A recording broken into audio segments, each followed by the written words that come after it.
Hello and welcome to another episode of Loud and Clear. This is your boy, the umpire.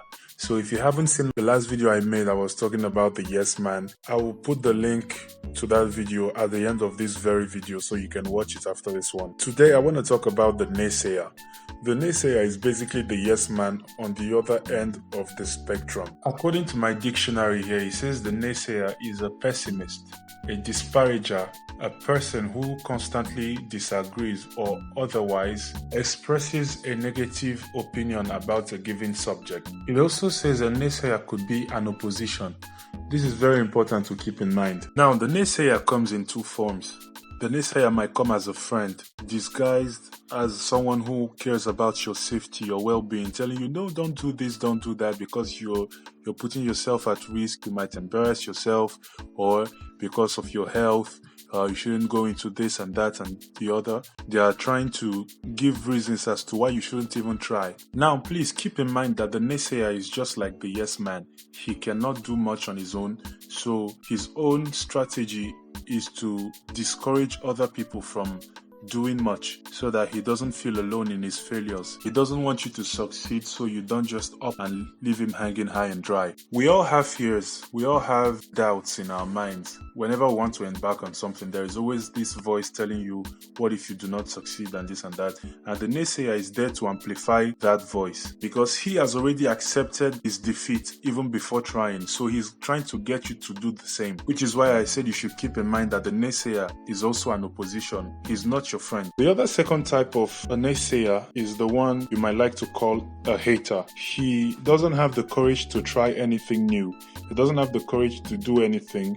He's basically going to stay home and try to tear other people down for even trying. The internet is overflowing with an abundance of this kind of naysayers. They are everywhere. Everywhere you look, someone is out there trying to tear you down for whatever you're doing. Don't get this wrong. There is a very thin line between critics and naysayers. You have to know the difference. Not just anybody that has anything to say about what you're doing is a hater or a naysayer. You have to be able to differentiate between both. The difference is that the critic is trying to help you get better, whereas the naysayer is just trying to tear you down. The critic is always going to try to point out ways that you can improve. He's always going to point out things that you did wrong and ways that you can better them.